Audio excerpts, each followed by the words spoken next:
నమస్కారం. చర్చా కార్యక్రమానికి స్వాగతం. అతిథుల పరిచయం. శ్రీ సింగళూరి వెంకటేష్ గారు, ప్రముఖ విశ్లేషకులు. శ్రీ శివశంకర్ గారు, వైఎస్ఆర్ కాంగ్రెస్ పార్టీ అధికార ప్రతినిధి.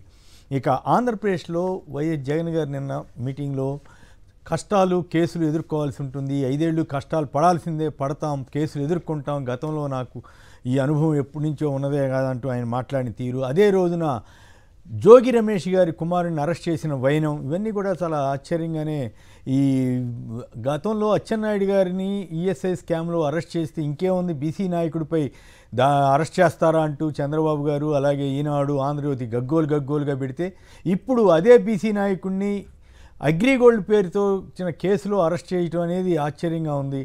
అంటే బీసీ నాయకుడా కాదనేది పక్కన పెడితే, తప్పు జరిగితే అరెస్ట్ చేయాల్సింది చేస్తారు, అది వేరే విషయం, కాదని అంటానికి వీళ్ళు. సిఐడి అటాచ్ చేసిన భూములు ఈయన కొన్నారు అన్నది అభియోగం. కొంటే దాన్ని క్యాన్సిల్, అసలు చెల్లదు కదా, కొన్న భూమి ఎవరు కొన్నా వీళ్ళు మళ్ళీ అమ్మినా చెల్లదు కదా, దాని సింపుల్ దానికి కొట్టవతలు బారేసి ఇది చెల్లదు అని చెప్పేసి పరిస్థితి ఉంటే సిఐడి వాళ్ళు పనిగట్టుకుని కేసు అరెస్ట్ చేయటం ఏంటి, ఇదంతా గందరగోళం సృష్టించడం ఏంటి, ఇదంతా కక్ష సాధింపుగా మారిందనేటువంటి అభిప్రాయానికి తావివ్వటం ఏంటి. సరే, ఈనాడు, ఆంధ్రజ్యోతి భజన చేయొచ్చు, అది వేరే విషయం, వాళ్ళు ప్రాక్టికల్గా రెండూ రాయండి, అభ్యంతరం లేదు. సిఐడి వాళ్ళు ఛార్జ్ మొత్తం అసలు రద్దు చేస్తే అయిపోద్ది కదా, ఇది చల్లదయ్యా, ఇది అటాచ్లో అంటే జప్తులో ఉందని చెప్తే అయిపోయేదానికి ఇంత దాకా ఎందుకు తీసుకొచ్చారంటే దీనికి ఆధారంగా కక్ష అనేటువంటి అభిప్రాయం వస్తూ ఉంది. ఇక చంద్రబాబు నాయుడు గారు యథాప్రకారం ఒక్క విద్యార్థి కూడా బడిపిల్లలు బయట ఉండడానికి వీల్లేదంటున్నారు. మరి తల్లికి వందనం గురించి మాత్రం మాట్లాడలేదు. వీటి మీద మనం చర్చలోకి వెళదాం. ముందుగా వెంకటేష్ గారు చెప్పండి, మీకు ఒకసారి బయటలు చూసిన తర్వాత చర్చలోకి వెళదాం. కాబట్టి ఈ 5 ఏళ్ళు నేను ఒకటే మీ అందరికీ కూడా చెప్తా ఉన్నా, ఈ 5 ఏళ్ళు నేను కష్టాలు ఉండవు అని చెప్పను, కష్టాలు ఉంటాయి. మనల్ని విపరీతంగా వాళ్ళు హెరాస్మెంట్ కూడా చేస్తారు, అది కూడా నేను చెప్తా ఉన్నా, ఉంటాయి, కాదని నేను అండంలా. ఇన్ఫ్యాక్ట్ నా పరిస్థితి మీ అందరికీ కూడా తెలిసే ఉంటుంది. 16 నెలలు నన్ను జైల్లో కూడా పెట్టినారు. కష్టాలు ఉండవని నేను చెప్పను, అటువంటి కష్టాలు కూడా నేను చూసిన. కానీ ఏమైంది, కష్టాలు అనేవి ఎప్పుడు ఎల్లకాలం ఉండవు. ఒక చీకటి వచ్చిన తర్వాత వెలుతురు రావడం అన్నది దేవుడు క్రియేట్ చేసిన సృష్టిలో ఖచ్చితంగా జరగాల్సిన కార్యక్రమం. కాబట్టి కష్టాలు ఎక్కువ రోజులు ఉండవు. ఒక రాత్రి వచ్చిన తర్వాత ఒక పగలు రాక తప్పదు. ఈ 5 ఏళ్ళు కూడా కన్ను మూసుకుంటే అయిపోతుంది. ఎన్ని కష్టాలు వచ్చినా మళ్ళీ 5 ఏళ్ళకి 2029లో మళ్ళీ మనమే వస్తాం. ప్రజలు ఎన్నుకున్న సర్పంచుల ఆత్మగౌరవం తగ్గకుండా దేశంలో పవిత్రమైన 15 ఆగస్టు గణతంత్ర వేడుకలు గర్వంగా చేసుకునేలాగా, సగర్వంగా చేసుకునేలా చర్యలు తీసుకొని చాలా స్పష్టంగా ఆదేశాలు ఇచ్చారు. ఆ దిశగానే నిర్ణయం చేశాం. 5,000 లోపు ఉన్న జనాభా ఉన్న గ్రామాలకి 10,000 రూపాయలు, 5,000 పైపడ్డ జనాభా ఉన్న గ్రామాలకి 25,000 రూపాయల చొప్పున నిధులు అందిస్తాం. రైట్. వేలాది పుస్తకాలు చదివానని చెబుతున్న పవన్ కళ్యాణ్ గారు మరి ఎవరు రాసిచ్చారో, ఆయనే పొరపాటును చదివారో, ఎట్లా చదివారో తెలియదు, కానీ గణతంత్ర దినోత్సవానికి, స్వాతంత్ర దినోత్సవానికి తేడా లేకుండా మాట్లాడారనే విమర్శ సోషల్ మీడియాలో విస్తారంగా తిరుగుతుంది. నేనేం ప్రత్యేకించి ఆయన మీద నాకేమి వ్యతిరేకతతోటి చెప్పలేదు, కానీ ఇటువంటి విషయాల్లో వాళ్ళు జాగ్రత్తలు తీసుకుంటే, లేదా వెంటనే వీడియోని సరి చేసుకుంటే వాళ్ళకే మంచిది. అదే ఇతర టైంలో పంచాయతీలు వాళ్ళది, పంచాయతీలకి స్టేట్ గవర్నమెంట్ డబ్బులు ఇస్తాయి అనుకుంటే చివరికి పంచాయతీలో ఉన్న డబ్బులు మీరు ఖర్చు పెట్టుకోండి అని ఈయన ఉత్తర్వులు ఇచ్చారంట. దీని మీద కూడా వ్యంగ్యాస్త్రాలు సంధిస్తున్నారు సోషల్ మీడియాలో. రైట్. ఇక వెంకటేష్ గారు చెప్పండి, జగన్ గారు కేసుల గురించి, కష్టాల గురించి చెప్పడం ద్వారా ధైర్యాన్ని ఇచ్చినట్ల ఎలా చూడాలి దాన్ని? అలాగే జోగి రమేష్ ఇంటి మీద నా పాయింట్ ఏంటంటే, అసలు చెల్లదు కదా, రిజిస్ట్రేషను అటాచ్మెంట్లో ఉన్నటువంటి భూమిని రిజిస్టర్ చేసి ఉంటే అది చెల్లదు కదా, దానికి ఇంత అడావుడి చేసి అరెస్ట్ చేయటం. మరి అప్పట్లో అచ్చెన్నాయుడిని అరెస్ట్ చేస్తేనేమో బీసీ నాయకుడిని అరెస్ట్ చేస్తారా అన్నారు, ఇప్పుడు మరి ఇదే బీసీ నాయకుడిని మరి వీళ్ళు ఎట్లా అరెస్ట్ చేశారు? వీటి మీద మీ కామెంట్ చెప్పండి. అలాగే విద్యార్థులు ఎవరు బయట ఉండటానికి వీల్లేదు, బడి పిల్లలు ఎవరు అంటున్నారు చంద్రబాబు గారు, కానీ తల్లికి వందనం గురించి మాత్రం మాట్లాడటం లేదు. Very good morning sir. Actual గా ముందుగా సాక్షి ఛానల్ కి, అలాగే మీకు ప్యానెల్లో ఉన్న మిగతా వ్యక్తులకు కూడా వెరీ గుడ్ మార్నింగ్, అందరికీ శుభోదయం అండి. ముఖ్యంగా మనం నిన్న జరిగినటువంటి ప్రభుత్వం యొక్క దుశ్చర్య అనే చెప్పేసి మనం నొక్కి వక్కాణించాల్సినటువంటి ఒక పరిస్థితి. ఇందులో మేజర్ గా మనం మాట్లాడాల్సింది ఏంటంటే, ఇప్పుడు ఏదైతే ఒక చిన్న రాటిఫికేషన్ తో లేదా ఒక చిన్న కరెక్షన్ తో ప్రభుత్వం ఇప్పుడు ఏదైతే చాలా పెద్ద స్కామ్ జరిగిపోయింది అని చెప్పి నిన్న ఉదయం నుంచి నిన్న రాజీవ్ని రిమాండ్కి తరలించే వరకు కూడా ఏదైతే సోషల్ మీడియాలో కానివ్వండి, వాళ్ళ యొక్క మెయిన్ స్ట్రీమ్ మీడియాలో కానివ్వండి జరుగుతున్న ప్రచారం ఏదైతే ఉందో ఖచ్చితంగా ఇది ఒక బీసీ నేత మీద జరిగిన దాడిగానే మనం చూడాల్సినటువంటి పరిస్థితి. ఇక్కడ మేజర్ గా మాట్లాడుకోవాల్సింది ఏంటంటే 16,000 ఎకరాలు ఉన్నటువంటి అగ్రిగోల్డ్ సంస్థ, ఈ సంస్థకి సంబంధించిన భూములన్నీ కూడా సిబిఐ కోర్టు లేకపోతే సిఐడి కోర్టు పరిధిలో ఉన్నాయి. వీటిల్ని ఏదో ఒక సాధారణమైనటువంటి ఎంఆర్ఓ గారు రెక్టిఫికేషన్ చేయటం లేకపోతే వాటిని వేరే వాళ్ళ పేరు మీద బదలాయించడం అనేది జరిగే పరిస్థితే కాదు. వ్యవస్థ అలా డిజైన్ చేసి పడి ఉండలేదు. కోర్టుకు మాత్రమే అధికారం ఉంటుంది, లేదా జిల్లా కలెక్టర్ పరిధిలో ఉంటుంది దాన్ని రెక్టిఫికేషన్ చేయాల్సినటువంటి పరిస్థితి. ఇప్పుడు ఏదో జరిగిపోయింది అని చెప్పేసి ఒకటి క్రియేట్ చేసి వీళ్ళు ఏం చేస్తున్నారంటే 2 కేసులు కట్టారు సార్. ఫస్ట్ ఆఫ్ ఆల్ ఒకటి ఏసీబీ కట్టింది, రెండోది సిఐడి కట్టింది. ఈ 2 కేసుల్లో ఎఫ్ఐఆర్ లో నిందితుల యొక్క పేర్లు మార్పు, అంటే A1 గా ఒక కేసులో రాజీవ్ ఉన్నాడు, రెండో కేసులోకి వచ్చేపాటికి A2 గా అయ్యాడు. అంటే ఈ ప్రభుత్వం యొక్క ముఖ్య ఉద్దేశం ఏంటంటే ఇద్దరిని అరెస్ట్ చేయాలి. కోర్టులో గ్రావిటీ ఒక కేసులో అరెస్టు జరిగి రిమాండ్కు పంపించని పక్షంలో వెంటనే రెండో కేసులో అదుపులోకి తీసుకోవాలి, వదిలే ప్రసక్తే లేదు. ఈ యొక్క కుట్ర బుద్ధితోనే అతన్ని రిమాండ్లోకి తీసుకోవటం, రిమాండ్కు పంపించటం ఇవన్నీ జరిగినాయి. దీని మీద సుప్రీంకోర్టు గైడ్ లైన్స్ ఉన్నాయి సార్. క్రిస్టల్ క్లియర్ గా సుప్రీంకోర్టు గైడ్ లైన్స్ ఏం చెప్తారంటే successive FIRs by same informant against same accused on small allegation impermissible violative of article 21 and 22 అని చెప్పేసి 2022లోనే సుప్రీంకోర్టు గైడ్ లైన్స్ ఉన్నాయి. జరిగినది నేరం ఒక్కటే, ల్యాండ్ ఒక్కటే, కేసులు మాత్రం 2. ఇది ఎలా చూడాలి అనేది ప్రభుత్వం వారే చెప్పాలి. మరొకటి ఏంటంటే నిన్న ఏసీబీకి సంబంధించిన ఆఫీసర్ ఎవరైతే సౌమ్యలత గారు, ఏసీపీ గారు మీడియా ముందుకు వచ్చాయని ఆవిడ ఏం చెప్తారంటే, మాకు రిమైనింగ్ ఎఫ్ఐఆర్ తో ఉన్నటువంటి వేరే కేసులో ఉన్న ఆఫీసర్స్ కి కోఆర్డినేషన్ ఇంకా జరగలేదు, అక్కడ ఏం సెక్షన్స్ పెట్టారో తెలియదు. ప్రస్తుతం మా కేసులో మాత్రం 5 ముద్దాయిలుగా ఉన్నారు. ఆ కేసులో నెంబర్ ఆఫ్ అక్యూజ్డ్ పెరిగి ఉంటారు. దీనికి సంబంధించి ఏదో రూరల్ సర్వేయర్ ని అలాగే రాజీవ్ని వీళ్ళిద్దరిని అరెస్ట్ చేశామని చెప్పేసి అని అంటారు. ఈ వ్యవస్థలో ఆఫీసర్స్ అందరూ ఉన్నారు, అప్ టు ఎంఆర్ఓ వరకు ఉన్నారు. వీళ్ళు ఎవరినైనా టచ్ చేస్తే వీళ్ళ భాగవతం బయటపడి, ఎందుకంటే కలెక్టర్ తలుచుకుంటే ఏదైతే ఈ 87 88గా మారిందా, 88 87గా మారింది అనేది ఒక చిన్న కరెక్షన్ తో దాన్ని సెటరేట్ చేయొచ్చు. భూమి పట్టుకెళ్ళిపోయేది కాదు, భూమిని మళ్ళీ తీసుకొచ్చి కన్సెంట్ ఏదైతే రికార్డులో ఉందో ఆ రికార్డులో పెట్టచ్చు. దీన్ని సాకుగా చూపించి జోగి రమేష్ గారి ఇంటి మీద పడి ఆయన యొక్క దస్తావేజులు కానివ్వండి, రిమైనింగ్ ఆస్పెక్ట్స్ ఏవైతే ఉన్నాయో, ఆయన లూప్ హోల్స్ ఏమైనా ఉన్నాయా అని చెప్పేసి అని వెతకడానికి, ఆయన ఇంట్లో చొరబడ్డానికి ఒక కారణంగా మాత్రమే మనం చూడాల్సినటువంటి ఒక పరిస్థితి. ఇక రెండో విషయానికి వచ్చినట్లయితే చంద్రబాబు నాయుడు గారికి ఎప్పటి నుంచో ఉన్న అలవాటు, ఆయనకి ఉన్నటువంటి అలవాటు ఏంటంటే తండ్రిని ఏం పట్టుకోడు, వాళ్ళ పిల్లల మీద పడుతూ ఉంటాడు. ఎందుకని ఈ మాట చెప్పాల్సి వస్తుందంటే, మీరు చాలా సీనియర్ జర్నలిస్ట్ గా మీకు తెలిసే ఉంటుంది, ఆనాటి పరిటాల రవి గారి హత్య కేసులో కూడా జగన్మోహన్ రెడ్డి గారిని నిరికించడానికి అష్ట కష్టాలు పడ్డారు. ఎలా అయినా సరే ఆయన పేరుని తీసుకొచ్చి ఛార్జ్ షీట్ లో పెట్టాలి, ఆయన్ని ముద్దాయిగా చూపించాలి. ఆ రోజు మనం వైఎస్ రాజశేఖర రెడ్డి గారు ఎదుర్కొన్నటువంటి విధానం మనం చూసాం. ఆ కేసులోంచి ఆయన సక్సెస్ఫుల్ గా బయటకు వచ్చారు. ఇది కూడా అలాగే వస్తుంది. ఇందులో మళ్ళీ ఇంకొక విషయం చెప్పాల్సింది ఏంటంటే, చాలా జోగి రమేష్ గారి అబ్బాయిని పెట్టడం మీద మీ కామెంట్ ఇది. జోగి రమేష్ గారి అబ్బాయిని పెట్టడం అనేది ఇప్పుడు 5 కోట్ల రూపాయల ఫ్రాడ్ జరిగింది అంటున్నారు. దీనిలో అతనికి సంబంధించిన గ్రావిటీ 2.5 కోట్ల రూపాయలతో అతను ల్యాండ్ కొనుక్కోవడం, తర్వాత తదనుగుణంగా అమ్ముకోవడం జరిగింది. దీంట్లో పెద్ద ఫ్రాడ్ ఏముంది? ఒకవేళ 2.5 కోట్లు అనేది పెద్ద ఫ్రాడే అయితే ల్యాండ్ అక్కడే ఉంది కదా, మీరు దానికి సంబంధించిన డాక్యుమెంట్స్ అన్ని కూడా రద్దు చేసి పడేయచ్చు. అదే అంటే నా ఆర్గ్యుమెంట్, నా ఇనీషియల్ రిమార్క్స్లో చెప్పినట్లుగా అసలు అది సిఐడి అటాచ్మెంట్లో ఉంటే ఎవరు అమ్ముకున్నా కొన్నా చెల్లదు కదా. ఇట్లా కొంతమంది లావాదేవీలు జరిపినట్టుగా మా దృష్టికి వచ్చింది, అవేమి చెల్లవు, ఇది మా పరిధిలో ఉందని చెప్పేస్తే అయిపోద్ది కదా. ఖచ్చితంగానండి. ఇప్పుడు దీని యొక్క ముఖ్య ఉద్దేశం ఏంటంటే అక్కడ జరిగినటువంటి 2000 గజాల వ్యవహారం కాదు. అగ్రిగోల్డ్ అనేది ఒక తేనెతుట్టు లాంటిది. దీన్నంతా తీసుకొచ్చి ప్రభుత్వానికి ఆపాదించాలి. ఎందుకనంటే సుమారుగా 10 లక్షల మందికి మేలు చేసింది గత ప్రభుత్వం. 10 లక్షల మంది అగ్రిగోల్డ్ బాధితులకి సుమారుగా 20,000 లోపు ఉన్నటువంటి చిన్న చిన్న పెట్టుబడిదారులు ఎవరైతే ఉన్నారో వాళ్ళందరికీ కూడా న్యాయం ఒక బటన్ నొక్కి న్యాయం చేశారు. 2019 ప్రభుత్వం రాగానే 3,86,000 మందికి, 2021లో ప్రభుత్వం మరొక జీవో ద్వారా సుమారుగా 666 కోట్ల రూపాయలు వెనక్కి ఇవ్వడం జరిగింది.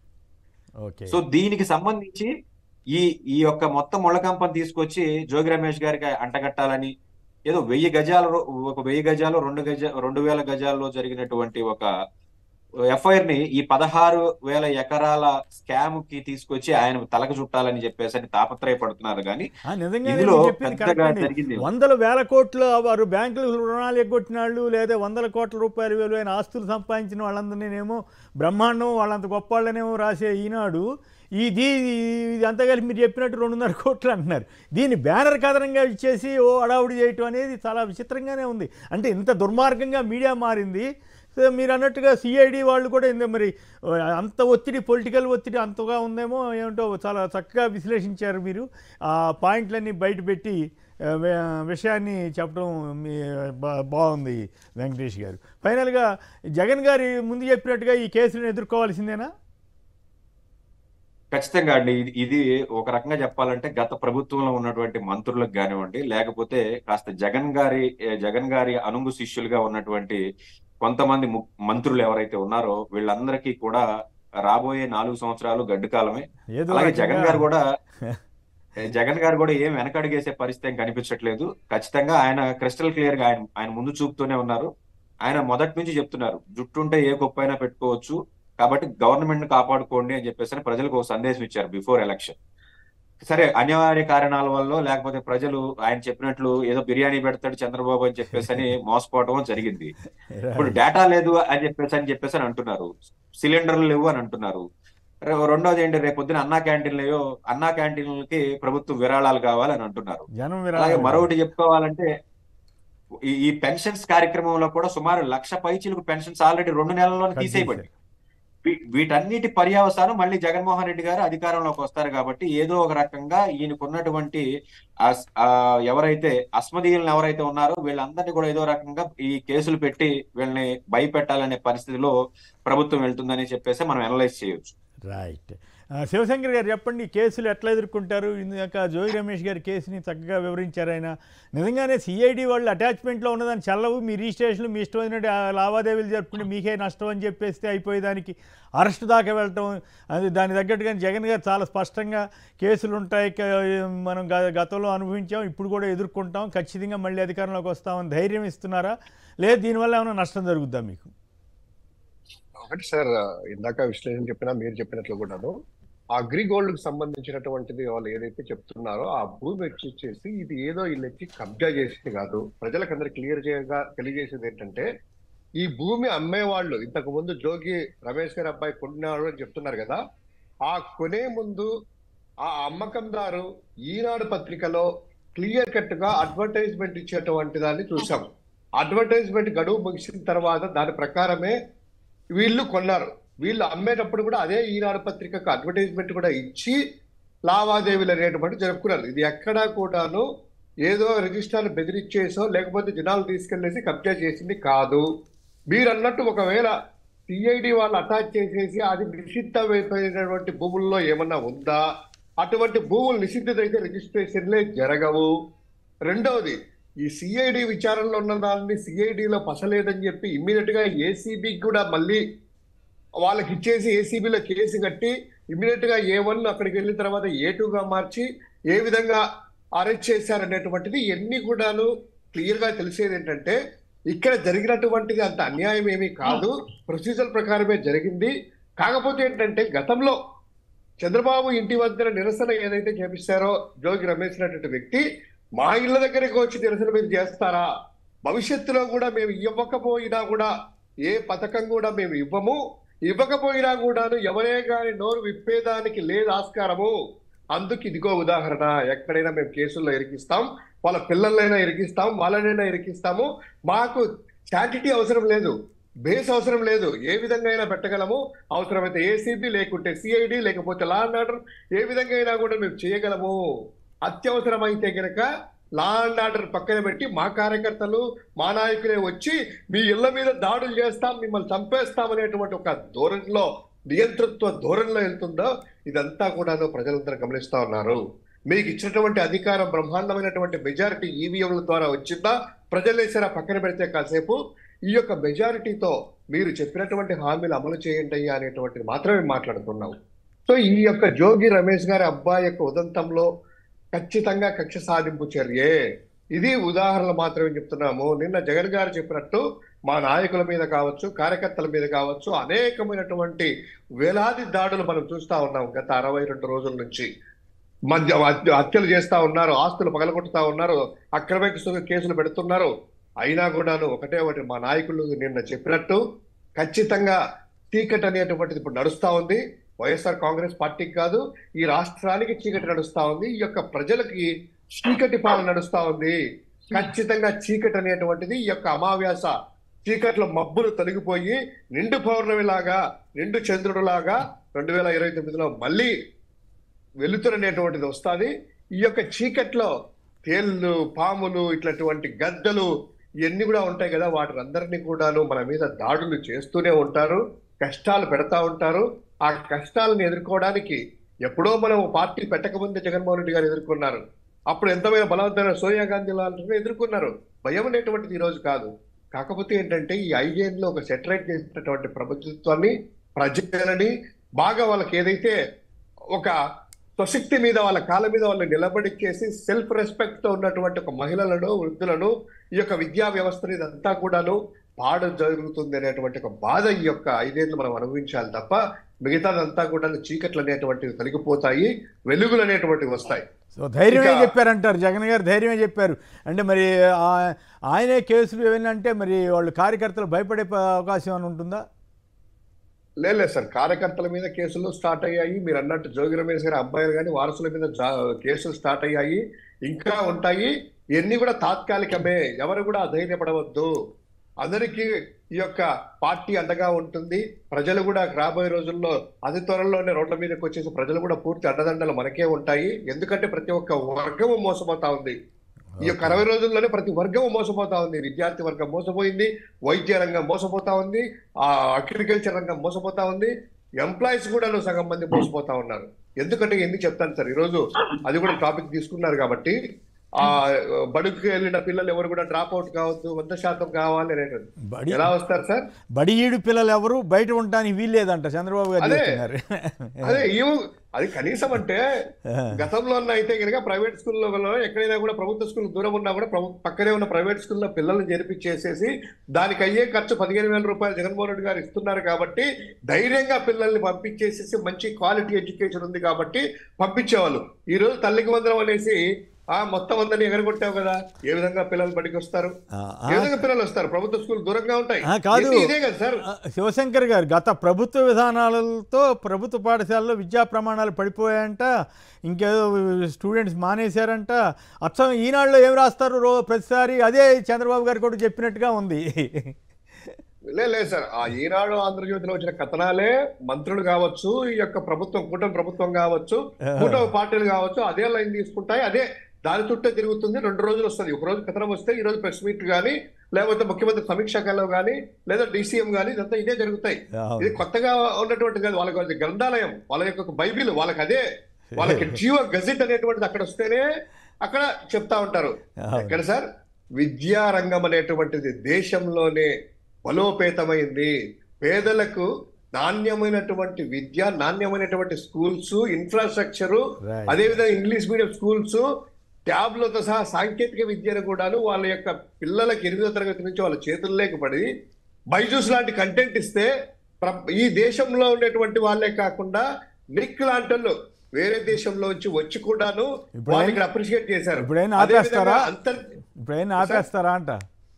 అదే సార్, ఒక్కసారి సార్ ఐక్యరాజ్య సమితిలో ఈ యొక్క ప్రభుత్వ స్కూల్లో చదివిన విద్యార్థులు వెళ్ళేసి ఐక్యరాజ్య సమితిలో ప్రసంగించారంటే ఈ రాష్ట్ర ప్రభుత్వం, అదే గత రాష్ట్ర ప్రభుత్వం ఏ విధంగా విద్యను బలోపేతం చేసింది అనేటువంటిది ఈ రాష్ట్ర ప్రజలందరూ తెలుసు. ఏదో మీరు అబద్ధాలు అనేసి అంతా చేస్తున్నారు సార్. ఒకటి చాలా విచిత్రంగా ఉంది సార్. ఈ రోజు పేపర్ గా నిన్న చదువుతా అంటే వాళ్ళ స్టేట్మెంట్లు కూడాను, ప్రభుత్వం ఎందుకు సార్ ఉండేది? ప్రజలకు మేలు చేయడానికి, ప్రభుత్వం ఖర్చులతో ఎట్టేసేసి ప్రజా వ్యవస్థను బాగుపరచడానికే కదా. ఇక్కడ అలా కాదంట. చిన్న క్యాంటీన్లు అంట, దాతలు రండి ప్లీజ్ బాబు దాతలు రండి అంట. అమరావతి అంట దాతలు రండి, గాజులు బంగారు గాజులు వాళ్ళకి పదవులు ఇస్తున్నారంట, బాబు అంట. అదేందో మరి. కానీ ఆరోగ్య శాఖ మంత్రిగా భారతీయ జనతా పార్టీకి సంబంధించినటువంటి వ్యక్తి ఉన్నారు కదా, కేంద్రంలో కూడా భారతీయ జనతా పార్టీ ఉంది కదా, ఆయన కూడాను ఆసుపత్రులకు విరాళం ఇవ్వాలంటే బాబు అంట. ఇదేంటి గోలో అర్థం కాలేదు. కానీ ప్రజల మీద విరాళాలు, ప్రజలు అగ్రికల్చర్ వ్యవస్థను సక్రమంగా ఇవ్వక ఆర్థిక వ్యవస్థ జన్మభూమి కమిటీలు కూడా రాబోతున్నాయి. ఇవి కాదు, మళ్ళీ ఊళ్ళలో ఏదైనా జరగాలంటే జన్మభూమి కమిటీలు 50% ఫండ్కు ఇస్తేనే వాళ్ళు చేసే పరిస్థితి. ఇవన్నీ మళ్ళీ పునరుద్ధరించబోతున్నారు కదా తెలుగుదేశం ప్రభుత్వం వారు. ఇదే విచిత్రం సార్. రోడ్లు వేయాలంట, రోడ్లో దాన్ని టోల్ గట్టి కట్టాలంట, స్టేట్ హైవేకి టోల్ గట్టి నడవాలంట. అంటే ప్రభుత్వం కాదు, వైసీపీ ప్రభుత్వం మామూలుగా కేంద్ర ప్రభుత్వం సూచనల ప్రకారం అన్ని ఊళ్ళలోనూ ఇప్పుడు హైదరాబాద్లో కూడా ఉంది. చెత్త తీసుకెళ్ళడానికి ఆ బళ్ళకి 50 రూపాయలు 100 రూపాయలు ఇస్తారు. ఇంకేముంది, చెత్త ప్రభుత్వం అన్నాళ్ళు ఇప్పుడు అసలు మొత్తం ప్రైవేటైజ్ చేస్తారంట, మొత్తం టోల్లు పెడతారంట. మరి అయినా కూడా నడిచిపోతా ఉంది. ఈనాడు ఆంధ్రజ్యోతి వాళ్ళు బ్రహ్మాండం భజగోవిందం అని రాసేస్తున్నారు.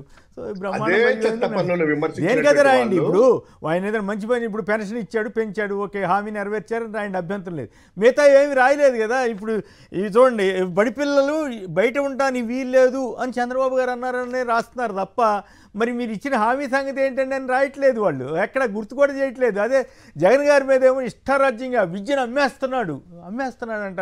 సెల్ఫ్ ఫైనాన్స్ సీట్లు ఇస్తే పెడితే ఇప్పుడు అసలు ప్రైవేట్ కాలేజీ మొత్తాన్ని ప్రైవేట్ ఇవ్వాలని చూస్తున్నారు ఇప్పుడు వాళ్ళు. అయినా కూడా వాళ్ళు రాయట్లా. ఇప్పుడు అమ్మినట్టు కాదు ఈనాడు వాళ్ళు దృష్టిలో. మరి అప్పుడు రామోజీరావు గారి ఆధ్వర్యంలోనే అంత అబద్ధాలు రాసినప్పుడు ఇప్పుడు మరి రాయకుండా ఉంటారా? సరే చూద్దాం. శ్యామ్ గారు కర్నూలు నుంచి. శ్యామ్ గారు చెప్పండి, మీరేమంటారు? అప్పుడేమో బీసీ నాయకుడిని అరెస్ట్ చేస్తారా డ్యామ్ డూమ్ అని అన్నారు తెలుగుదేశం వారు కానీ వీళ్ళు కానీ. ఇప్పుడేమో బీసీ నాయకుడి మీద తప్పుడు కేసులాగా సిఐడి వాళ్ళు కొట్టవలు బారేసేదానికి అరెస్టుల దాకా వెళ్ళి గందరగోళం చేస్తున్నారు. మరోవైపు ఏమో బడి పిల్లలు బయట ఉంటాయని వీల్లేదని చంద్రబాబు గారు అంటున్నారు. మీరేమంటారు? హలో, కట్ అయినట్టు. సుబ్బారావు గారు, అల్లూరు జిల్లా. సుబ్బారావు గారు నమస్కారం, మాట్లాడండి. నమస్తే అండి. నమస్తే, ఉన్న పెద్దలందరికీ కూడా నమస్కారం అండి. నమస్కారం, మాట్లాడండి. ఆ బంధువులు చిలక పలుకులు బతుకుతున్నాయి, డేగం శాఖాహారం గురించి బోధించున్నాయా? ఎందుకనంటే చంద్రబాబు నాయుడు గారు ఏంటంటే ఏది చేసినా నేను చేస్తే కరెక్ట్, వేరే వాళ్ళు చేస్తే తప్పు అని చెప్పేసి చెప్తారండి. ఎందుకంటే గవర్నమెంట్ స్కూళ్ళలో పిల్లలు ఎక్కువగా ఉన్నారు. జగన్ గారి పరిపాలనలో ప్రైవేట్ స్కూల్లో పిల్లలు తగ్గారండి. ఆయన చెప్పిన ఉద్దేశం అది. ఆయనకు కావాల్సిన నారాయణ చైతన్య స్కూల్లో పిల్లలు తగ్గిపోయారు.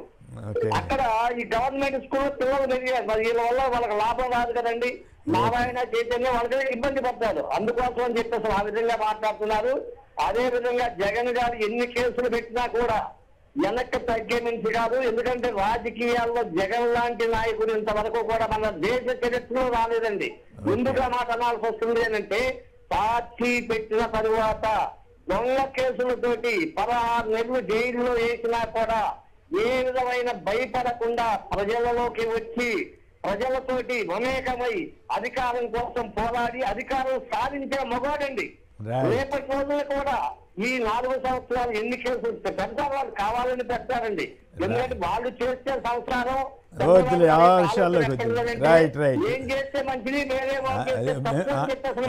ఒక పని ఆయన చేశారనుకోండి, చూసారని ఇంత అభివృద్ధి చేశారంట, అదే పని ఇంకోళ్ళు చేస్తే విధ్వంసం చేశారని ప్రచారం చేస్తున్నారు. అది చాలా విచిత్రంగా ఉంది ఈ పరిణామం అంతా. వెంకటేష్ గారు మీరు చెప్పండి, ఏం బడి పిల్లలు బయట ఉండడానికి వీల్లేదంటున్నారే కానీ ఎక్కడ తల్లికి వందనం గురించి మాట్లాడరేంటి చంద్రబాబు నాయుడు గారు? మీరేమంటారు దీని మీద? ఇప్పుడు ఎలా ఉంటుందంటే అసెంబ్లీని దేవాలయంతో పోలుస్తారు. దేవాలయంతో పోల్చి ఆ దేవాలయంలో చెప్పే అబద్ధాలు ఏంటంటే మన దగ్గర డేటా లేదు. అదే ఒక పక్కన ఈ రోజు ప్రతిపక్ష నాయకుడిగా ప్రతిపక్షంలో ఉన్నటువంటి జగన్మోహన్ రెడ్డి పెద్ద డేటా ఏముంది, 43 లక్షల మంది తల్లులు ఉన్నారు, 83 లక్షల వరకు పిల్లలు ఉన్నారు. ఇంటూ 15,000 కొట్టేస్తే అయిపోద్ది కదా. ఇప్పుడు ఈ సంవత్సరం యొక్క తల్లికి వందనం కార్యక్రమాన్ని వచ్చే సంవత్సరం చేయటం వల్ల ఏ విధంగా పిల్లల్ని బడులకు తీసుకొస్తారో అర్థం కానిటువంటి ఒక పరిస్థితి. ఈ చెప్పేవేమో శ్రీరంగ నీతులు, మరి మిగతా వ్యవహారాలు ఏంటనేది మనం చూడాల్సినటువంటి ఒక పరిస్థితి. పిల్లల్ని స్కూల్కి తీసుకురావాలి అని అంటే దానికి తీసుకోవాల్సిన చర్యలు ఏమున్నాయి? ఈ రోజు వరకు పిల్లలకి డ్రెస్సులు ఇచ్చారా?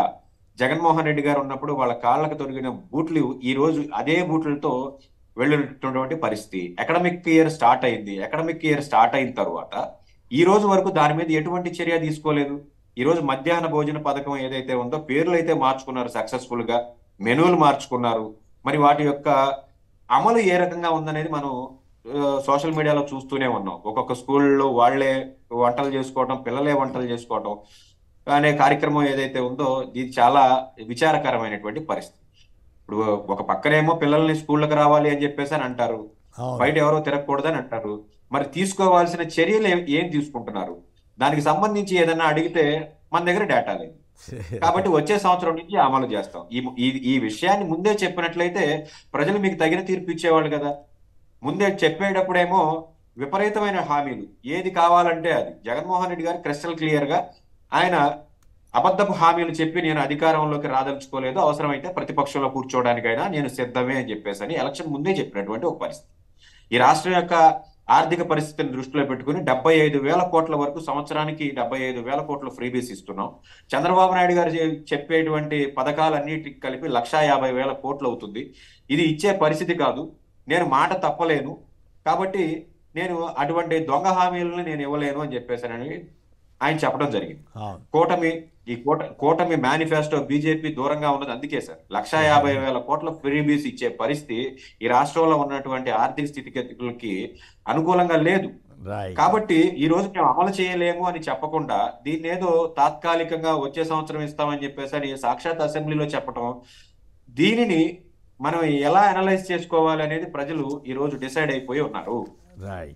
మీరు పిల్లలు స్కూల్ కి రావాలి అని అంటే ఖచ్చితంగా వాళ్ళకి ఇస్తున్నటువంటి ఫ్రీబీస్ ఏవైతే ఉన్నాయో ఇవి ఇన్ టైంలో ఇస్తేనే వాళ్ళు స్కూల్కి వచ్చేటువంటి ఒక పరిస్థితి. అది సరే, కానీ ఆయన చెప్పాలి కదా, నేను ఇగో ఇది చేద్దాం అనుకున్నా, ఇది చేయలేదని.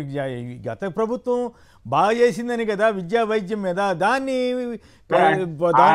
కప్పిపుచ్చడం కోసం ప్రతిసారి కూడా ఆయన ముఖ్యమంత్రి అయిన ప్రతిసారి కూడా ఆయన రొటీన్ డైలాగ్ ఒకటి ఉంటుంది, ఆర్థిక పరిస్థితి చూస్తుంటే నాకు భయం వేస్తుంది, ప్రజలు మీరందరూ హామీలు ఇచ్చినప్పుడు చాలా ధైర్యంగా ఇచ్చాడా?